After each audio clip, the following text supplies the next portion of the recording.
Speaking about the continent of Africa, currently there are ongoing 50 armed conflicts. This translates to about 40% of the world conflicts in the continent of Africa. All these scourges bedeviling the continent of Africa are fueling a skepticism that Africa will never know peace. Ngugi wa Thiong'o in his book Things Fall Apart noted that the white man put a knife on the things that held us together, and now things have fallen apart. We are very rich as a black continent. We're very rich as an African continent.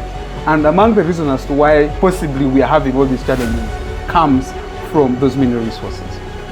We have seemingly leaders who claim to come to help us solve the problem, but these are leaders who inherited a system that was majorly extractive. So the system that we later on inherited, we failed to actually become independent as Africans. We inherited a system that, of course, we thought were independent because we dominated the decision-making position, but inherited an institution that was still dependent on the white man.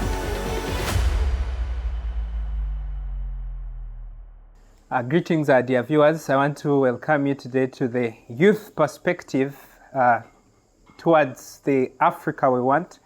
Today I have an interesting guest with me here today, where we shall be talking about the question of Africa, talking about peace, what went wrong, and what young people can do to ensure that we redefine leadership in our continent and make our continent even better. So, joining me today is a very intelligent man. I'm humbled. Drake, please say hello to our viewers. Thank you. Thank you very much, dear esteemed viewers. My name is Douglas Drake Onen. I'm a human rights officer at the Center for Constitutional Governance. But of course, also I'm a very passionate young man when it comes to conversations of peace, security, and of course, the future of our continent. Thank you very much for having me. Yes, and Drake, congratulate you upon your maiden appearance on Soawe TV.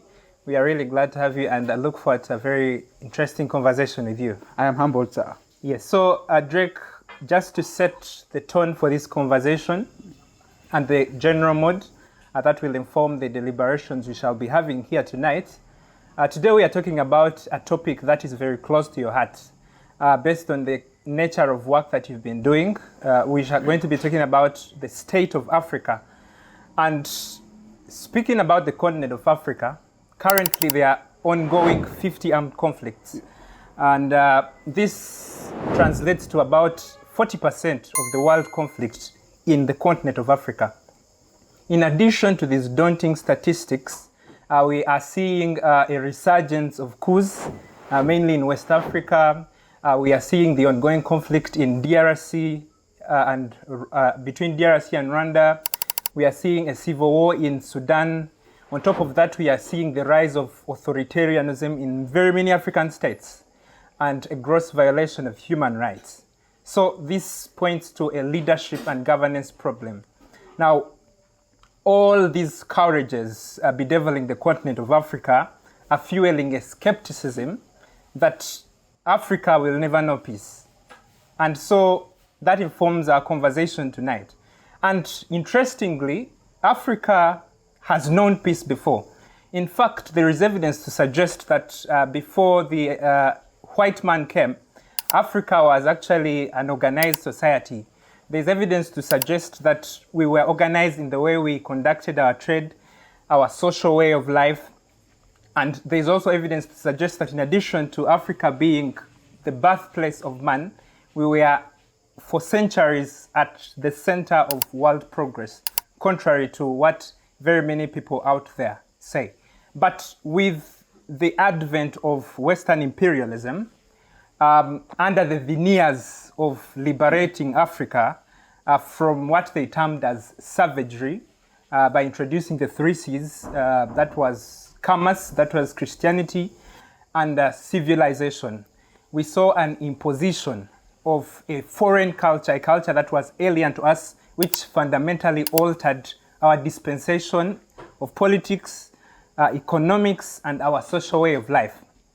A blueprint that has never been discarded right from when we regained our independence. Now, my question to you, Drake, is this, that How can it be that a country with so much wealth in terms of its mineral potential, in terms of its population, which is predominantly youth and energetic, how can it be that we continue to languish in destitution, in war and disease? How can it be that we are the laughingstock of the world? Recently, the President of the United States made some very derogatory remarks regarding a full nation with a word that I prefer best not to mention on this show. So how can it be that we cannot sit on the table of civilization with pride and dignity? Where did the rain start beating us from? Thank you. That's quite an elaborate question that you ask. And I think for us to lay base for this conversation, we need to be in position to go back to, of course, the root cause of these problems. And I think I will attempt to answer that in my submission. But as you ably noted, that 40% of the conflicts that we're experiencing in the continent today, 40% of those armed conflicts are in the continent of Africa. That means we have more than 50 armed groups in the continent of Africa. And the one conflict that is at the moment at the helm of human or gross violations of human rights and genocide is what we're seeing in Sudan. But of course, that notwithstanding, actually it has been termed as the worst displacement crisis in recent history. Definitely, with over 12 million people displaced. And that being the case, that notwithstanding, Congo has also been experiencing a genocide for close to 30 years. Over 20 million people have died. But let us start I shouldn't start the conversation from the top. Let's start the conversation from the bottom. Where do the problems begin? Where do the problems start?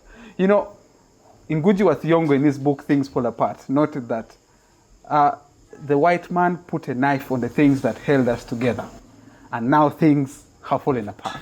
Now let me start my submission. When you look at the nature of the continent of Africa, the nature of the continent of Africa was one that had a fluid way of existence.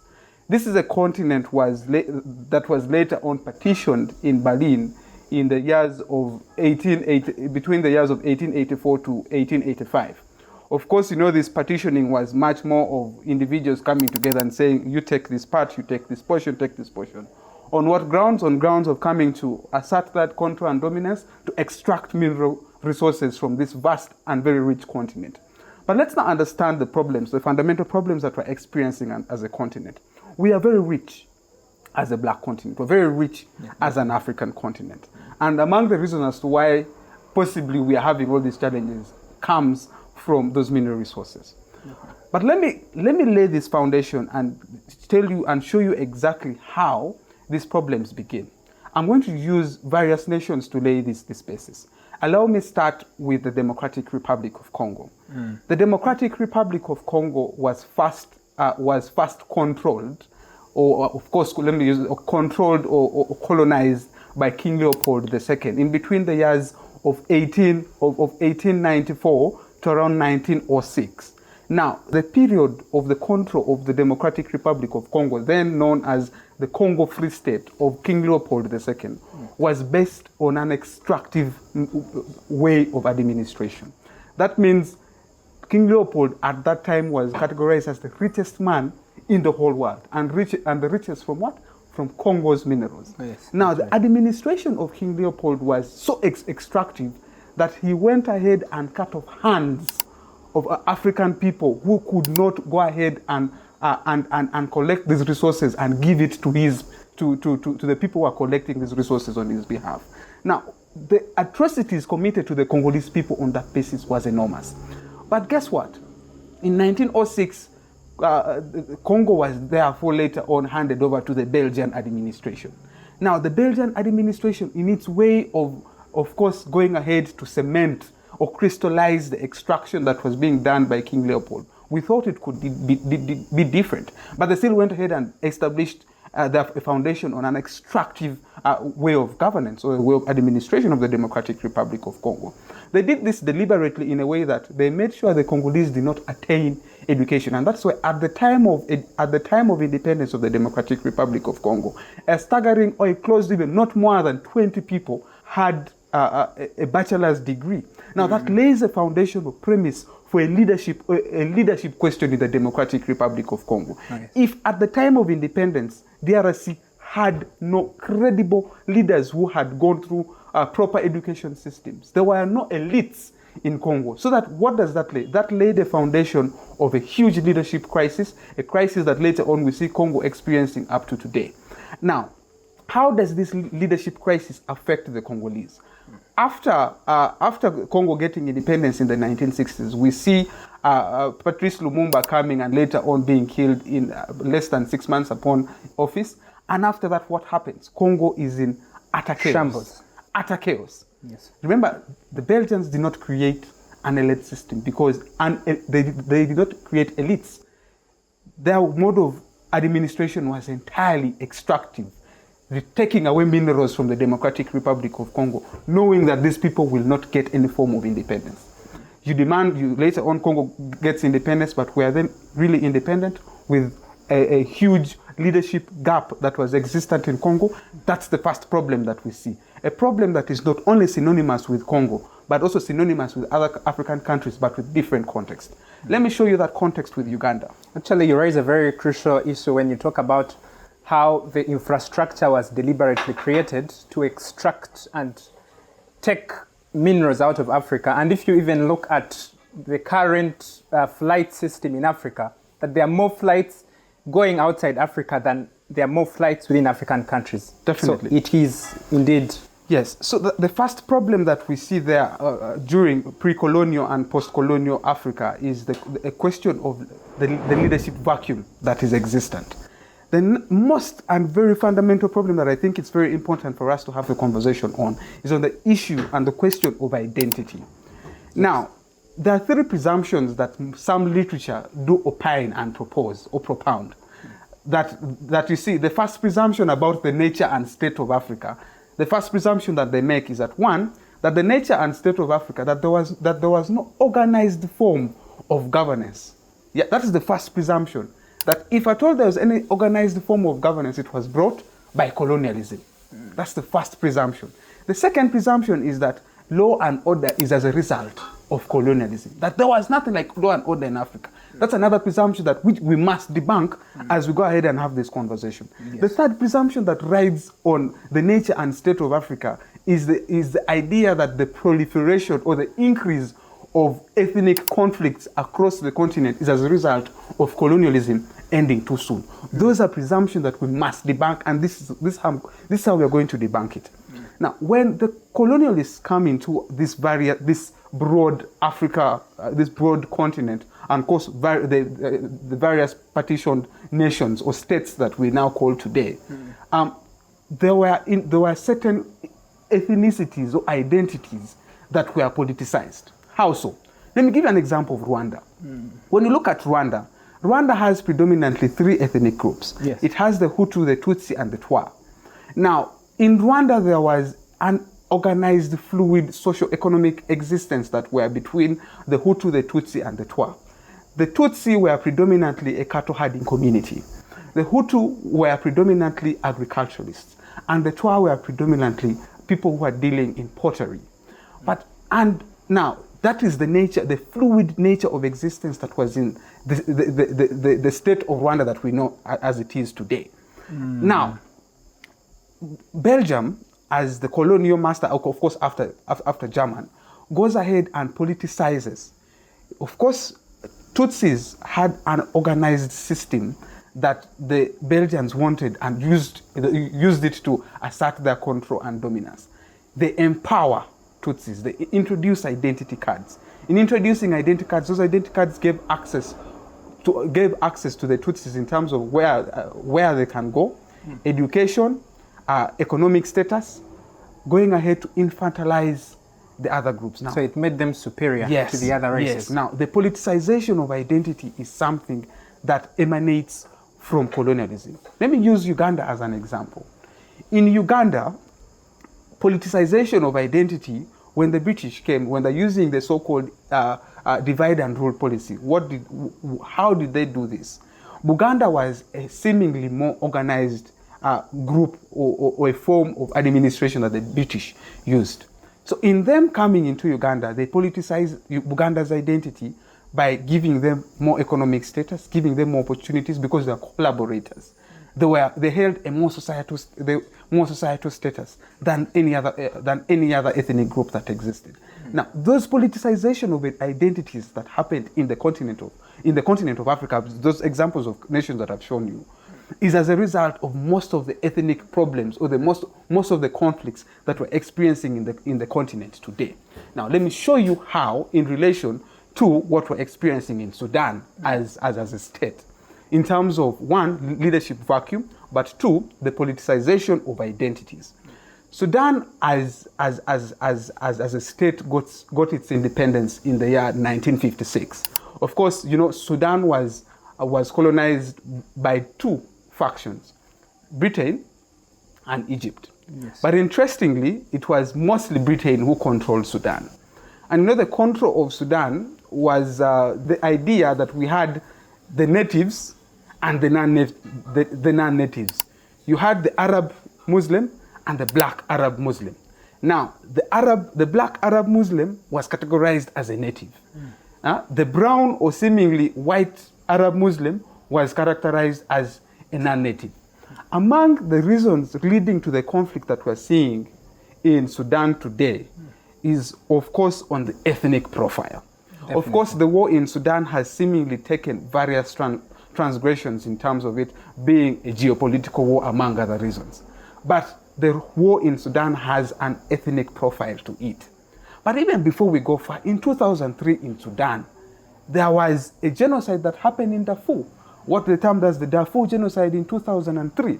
So the effects of colonialism in terms of what we're experiencing and having or feeling today is a challenge that we have in terms of a leadership vacuum, that we have seemingly leaders who claim to come to help us solve the problem, but these are leaders who inherited a system that was majorly extractive.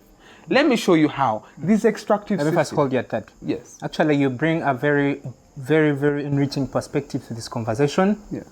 You explore the depth of the problem and actually where it began from. And it is very evident that there is a leadership crisis. And the challenge is that many of the leaders we have today think that we are solving problems of 2025. And many of them, when you listen to most of the rhetoric out there, many of them are seemingly fixated on problems that are currently happening and do not have an understanding of where some of these challenges come from. So what could be the problem? And in light of the background, in the light of the conversation that we've had here, how do we now reconcile the leadership question? How do we reconcile the question of leadership today and relate it to our background, our neocolonial background, and then towards moving? How do we move from this place, and then how do we improve our society and our leadership? Thank you. First and foremost, let's first understand the so-called leadership crisis. This leadership crisis isn't based on the fact that we do not have leaders that can govern or control the nations in Africa. This leadership crisis comes as a result of the so-called independent Africa inheriting systems that was extractive and copying and pasting the same mechanisms that were used to control the pre-colonial Africa state is what these leaders inherit. Uganda, for instance, 3 problems persist up to today. 1, ethnic hierarchy. The ethnic hierarchy that the Baganda feel that the leadership is supposed to be theirs. You know that idea of federal. Yes. Yeah. They feel that they should be a state in its own self. Yeah. Later on, this ethical hierarchy question, because the British categorized, for example, people from the north as a martial race.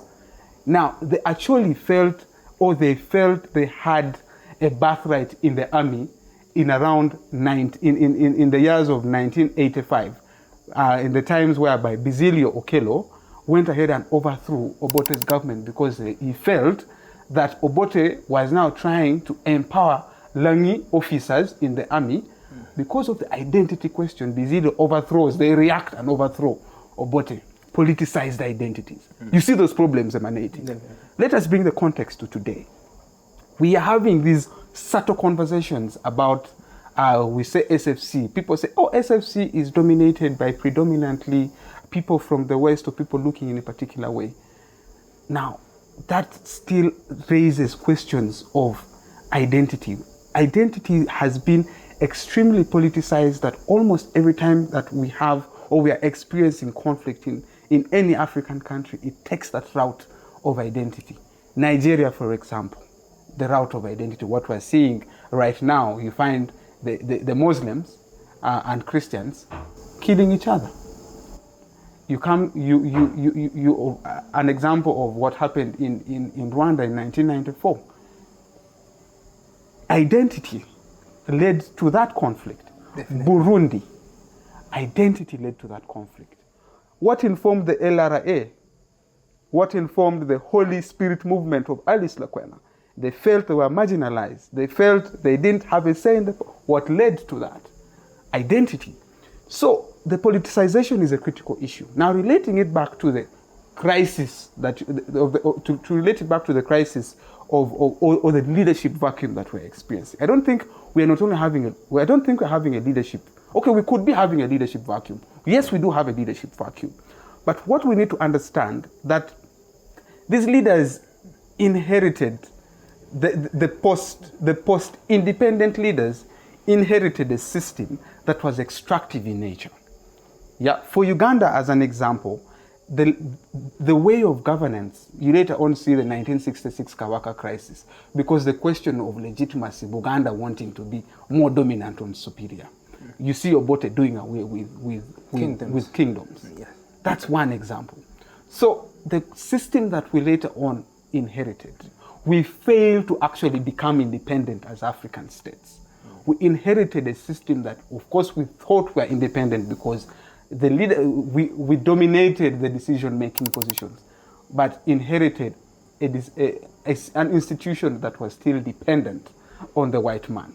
And that's a problem that we're still experiencing up to today. Actually, you talk about this neocolonial blueprint and how most of these vestiges of the neocolonialism have continued to bedevil us. Looking at our education, the nature of our education system, how it was curated to educate an elite that served the interest of the imperialist power. So all these problems have continued to bedevil the continent of Africa and have kept us at this state. But now the most important question is, how do we dismantle this blueprint? How do we redefine an Africa that will become responsive to the needs of our people? But most importantly, what then is the journey that the young people must take? What sacrifices must our generation take to ensure that we solve the question of the leadership crisis that we are currently facing? What can we do beyond the rantings and ravings, beyond the lamentations? Because the idea of us moving forward presupposes that we take now concrete action towards achieving the Africa we want. What then do we do as young people from this point, based on where you're sitting? When I started this conversation, I quoted Ngugi wa Thiong'o, "Things Fall Apart." He put a knife on the things that held us together, and now we have fallen apart. First and foremost, dismantling this structural colonial legacy, practical solutions. This is what I would first of all propose. Decolonizing our minds. How do we decolonize our minds? We need, the recommendation that I would give to governments, which I know it's very hard for them to implement, is having an education system that honestly talks about our histories. For us to produce generations of Africans who, first of all, know African problems. Of course, it's actually Museveni who said that we need to have African solutions to African problems. Definitely. So for us to have African solutions to African problems, quoting our dear Museveni. Actually, even at that very point, when we look at the recently signed Washington Accords, there are very many conversation out there in the public that suggests that the reason why he sent the vice president instead of himself was because of the notion that African problems require African solution. And how do you then see a leader of his profile attending such an event, yet he believes otherwise? I can go on and on to talk about that deal in its entirety, but let me just leave it at that and focus on practical solutions. Yes. I was quoting Museveni. Museveni says we need African solutions for African problems. And the first step to having those African solutions for African problems is to have an honest education system that teaches us about our history. Not leaders who take over power and rewrite history in their favor. That is wrong. Because once we have an education system across, right from Marrakesh in Morocco down to Cape Town in South Africa, that honestly teaches our history, honestly, shall we be in position to produce leaders who understand the grip or the challenges, the fundamental challenges that we experience, not only as Ugandans, as Kenyans, but as an African people. Now, when we have an honest education system that teaches us these histories, shall we be in position to develop a central nervous system as an African people, that I am able to feel the death of my brothers and sisters in Sudan and do not keep quiet about it, that I'm able to feel the death of my brothers and sisters in Bukavu, in Kivu, in DRC, and speak profoundly about it. Actually, it's ironic that even with the ongoing conflict in Sudan, very many people seem to be indifferent about the whole situation. And do you know why? One, we do not know even the histories of the conflict is happening in Sudan. I've told you that the conflict in Sudan has, for some time now, it has taken various routes. But among the causes is the question of identity, ethnicity. Definitely. Someone will say we are escaping away from the realities of our problems. But all our problems begin way back from our history. Definitely. And until we dismantle those, we break those chains, we shall always oscillate on the same pendulum of a continent that is begging, of a continent that is always portrayed as the way it is portrayed today. Yes. So, yes, we need to have education systems that honestly talks about our histories. That is very fundamental. That is one, yeah. But something that I think is also very important to help our young people in our lifetime, when we are having those honest conversations about our histories, about our past, to create a central nervous system, the so-called Ubuntu spirit. Yes, I am, because... Yes, we also need the current problems we need to dismantle. In my opinion, I argue we need to dismantle the current economic architecture. You see, the current economic architecture keeps us as an African people impoverished. Let me show you how. You see, annually as an African continent, we spend 130 billion US dollars in repaying debt. But most interestingly, or ironically, is if you picked if you and me, Adroni, in Namugongo, we take a border to Stanbic Bank in Intinda and we want to access a loan. Do you think we shall be in position to access a loan? First of all, we don't have collateral security. The interest rate that these banks could possibly offer us is extremely high. And those interest rates of around 18% to 24%. And these are problems that emanate from an economic architecture that has been institutionalized by the Bretton Woods institutions. You know, the form of colonialism, it morphed from the control of territories to the control of markets and economies. So we need to first be in position to solve the current imperialist vehicle that is in terms of controlling our economies. So the first step is dismantling those economic architectures. So if, as a continent, we spend that money, you know, the United States, collectively as a continent, we pay 11.6% in terms of interest when we borrow. Guess how much United States pays when they borrow? The interest rate, 3.1%. Wow. So that means we pay 8 times more than the superpower. And interestingly, do you know how much money, how much money of our budget goes into financing public debt. 52% of Uganda's money goes into financing public debt. Ghana, for example, 50% of its budget goes into financing debt. So these institutions that are keeping us impoverished, these institutions that are keeping the young people who are innovative, who are creative, not access liquidity that could be in position to create a generation of wealthy, independent individuals, is a system we must dismantle. An economic architecture that I think in our lifetime we must radically reimagine. Yeah. All right. That is very much deep in terms of the analysis that you've actually brought to this conversation, and I agree with all that you've said. And I'm just thinking, if to a young person out there that is listening into this conversation, what that young leader, because I personally believe that there is no society that has been transformed by a majority.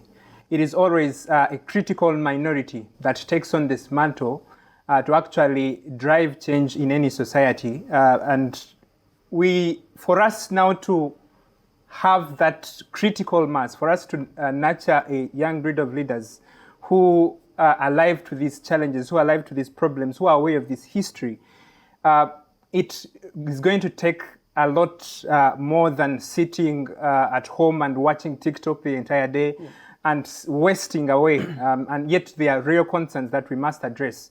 And we all agree, and we all have built consensus around the fact that if this window slips by, if we do not fulfill our generational mandate, it will all be lost, and the continent of Africa will further degenerate into destitution. So what are some of those parting shots and some of those final words that you can tell a young leader out there that is watching this show? What do they need to do? What do they need to start doing at this very moment, such that if we all do all these little things, we can actually build up towards, we can build an impetus that can help us to propel our Africa towards where we want it to be? In just under 2 minutes. Allow me paraphrase Fanon. Fanon noted that every generation out of relative obscurity must find its purpose. And when they do find their purpose, they need to do it wholeheartedly. It is true that not everyone in our generation will be in position to live that purpose. But we need a critical mass among the African generation to come up and reimagine our agenda and our mandate. You normally say radically reimagine. Our forefathers, their mandate, they fought for so-called independence. That was their generational agenda. The agenda of the likes of General Yoweri Kaguta Museveni, they have led us from post-Ota Maltas, post-independent Uganda and post-independent states to where we are today. Now, it is our generational agenda as young Ugandans and young Africans across board to redefine our agenda and what the African continent should look like. And I think for us to radically imagine that African continent is we need, first of all, to decolonize our minds. We need to be in position to break away from the chains that have kept producing these so-called dictators year in, year out. We need to produce leaders that stand a lifetime, leaders that make the African continent what it must be. We are the biggest continent in terms of mass, in terms of land mass, and in terms of young generation. So we have that ability and potential to produce a critical mass in the continent that can radically reimagine what the continent should look like. So my call out to young people is, not everyone will be in that cause. But those young people, be it medical doctor, be it lawyer, be it someone who is selling phones in downtown, whatever position you are in, decolonize your mind. We have systems in place at the moment. We have TikTok, we have Instagram, we have all this. You know, I don't want to attack people, but there are certain things that we do that is forever keeping us in the chains.